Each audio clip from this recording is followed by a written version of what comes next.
Hello, Leonard here, and I made a game. Nice. Last video I talked about how I cannot finish my video game projects and I always abandon them for some reason and another, and today I'm happy to announce that I actually finished one. And today I kind of want to show you some official developer gameplay and talk about what went well and what didn't. The gameplay will be at the end of the video. I'm totally not saying that to increase retention or anything, but yeah, I'm going to talk about some of the things that went well and some of the things that didn't really go well, and then we'll jump into the gameplay. Oh yeah, and also there's a change of scenery here because I'm on vacation currently. And you know who else is on vacation? My mom! No, really. My mom's currently here as well, but she's out with a friend, so I have time to record some stuff. So, with this game, it's a little horror game. You walk on a predetermined path, you can't walk left or right. You gotta follow this path that I set out for you. And you can look left and right, and there might be some monsters in the bushes that you gotta chase off by looking at them. But you can't see them, you can only hear the direction that the noise is coming from. So yeah, I guess that's kind of scary. And you also got to listen to music to stay sane, or else you'll go insane. But if you listen to music, you can't really hear the monsters, and yeah, it's a little balancing act. And it takes place in a park at night, which is why I call this game A Walk in the Park. Very straightforward. And from the beginning, I set out to make this a learning project first and foremost. I didn't really want to sell it or anything. I just wanted to learn all the steps of game development, from coming up with a design, programming it, and also creating an environment, finding a lot of art assets that you can use, finding a lot of sounds that you can put in, like a good sound design, which is very important, especially for horror games. Also a little bit of writing, voice acting.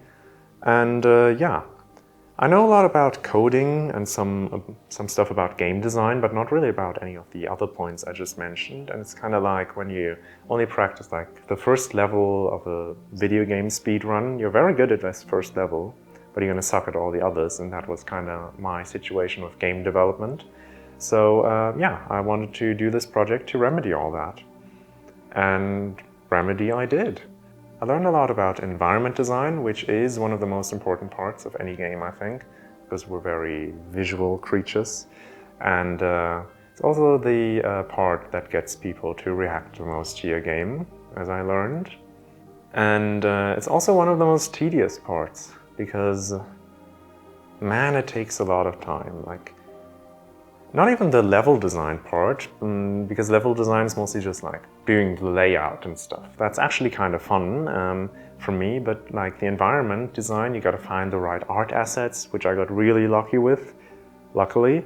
But you also gotta put them all in and make sure it's optimized, and it just takes a bunch of time. It took me 2 months. I didn't work on it all the time. I had to take some breaks for a math exam and stuff. But man, it's just not fun. But you kind of need it, or else your level's just going to be a bunch of gray boxes, and that's not interesting. I learned that, and I also learned that I am indeed not a natural at voice acting. I can do some voice acting that's serviceable, but it's mostly pretty cringy and bad. And yeah, I guess it gets the job done, that's all I can say. But yeah, a career in voice acting isn't my destiny. But it's good to figure that out. I never really tried it before. Now I just know that I'd much rather stick to coding. And I also learned about a bunch of little stuff that every game's supposed to have, a camera shakes when you, for head bob when a character walks and their head bobs a little and all that stuff. And for instance, I wanted to do a cool 3D menu at the start, and I did that. It's apparently not that difficult, actually. I also wanted to learn about environment lighting and stuff like that. Lighting to enhance the horror experience. That worked too. I wanted to learn how to add I wanted to give my character a body, so my character is not just some disembodied arm like you are in a lot of games, but For instance, in Mirror's Edge, when you look down, you run, you can see your character's legs and feet move, and I wanted to do that as well.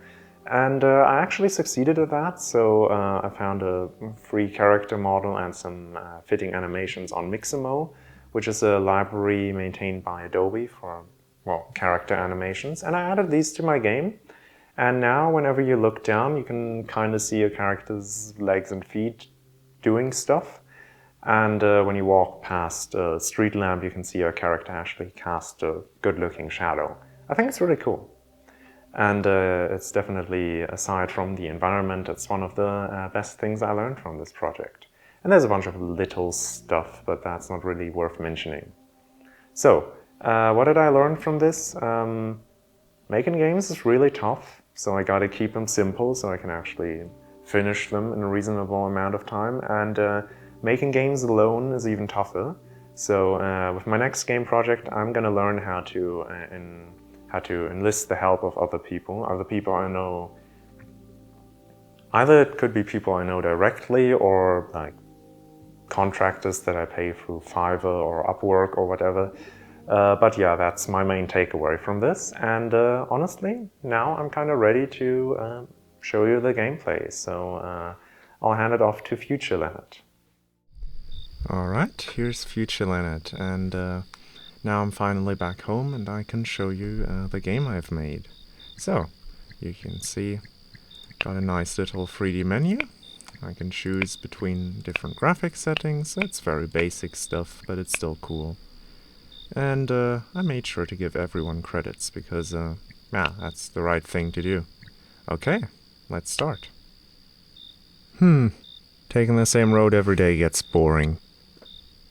I think I'm gonna go take a walk in the park. I mean, what's the worst that could happen, right? So yeah, as you can tell, incredible voice acting. And here you can see this is what I meant by in-game tutorials.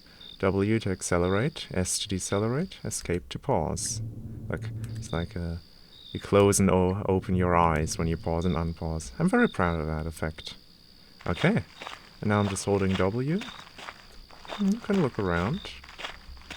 This little overshoot, so you can only look behind yourself for a while, and then it corrects the camera. It's also a subtle camera shake, but not too much. Yeah. And then just keep walking.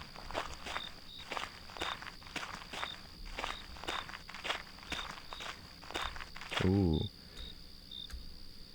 Play music with spacebar and swat those pesky thoughts away. I wonder what that could mean.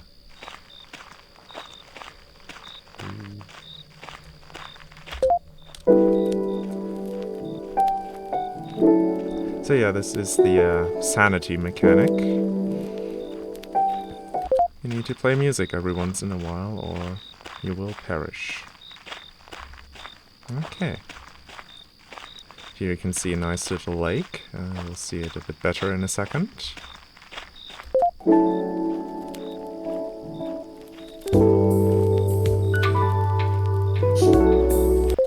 Okay. Press E to sit down and relax. Nothing weird is going to happen, I promise. Look at that lake. Isn't it beautiful?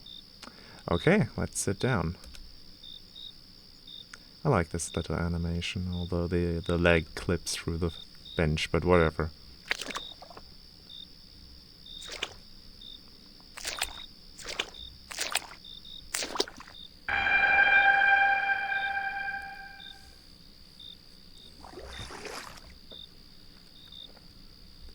Haha.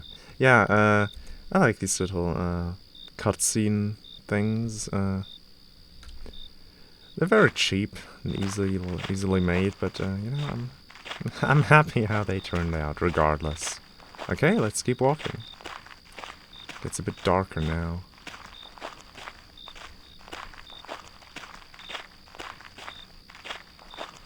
Yeah, you can see some of the buildings through the foliage. I really wanted to capture that effect, like, you can tell you're in a city, but you're not directly in it, you're in a part without any buildings.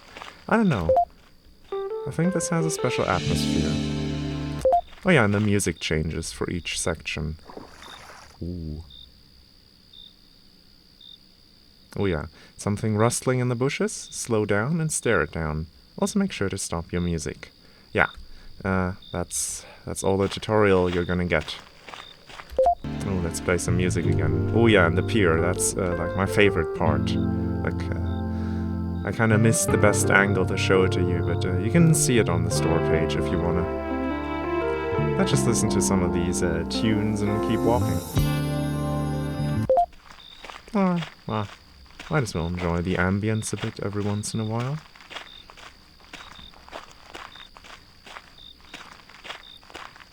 Yeah, this really took me a long time. It's nothing special, but it's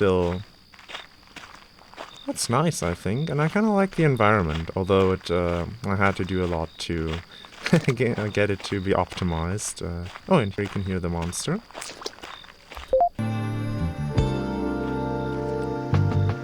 Yeah, and when you play music, you can just barely hear the monster, but it's very advantageous to turn it off.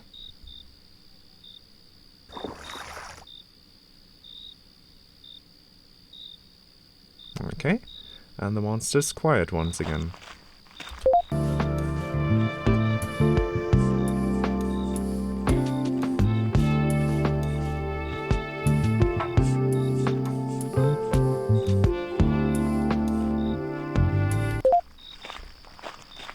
Yeah, I really like some of the tall buildings I found. I found this great low-poly building pack for the buildings in the background, and I really like how it turned out.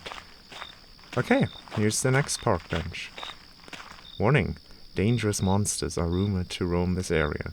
This, however, has been proven to just be a hoax, so pay no mind to the sign. Oh, okay. Let's sit down. I hope nothing will happen.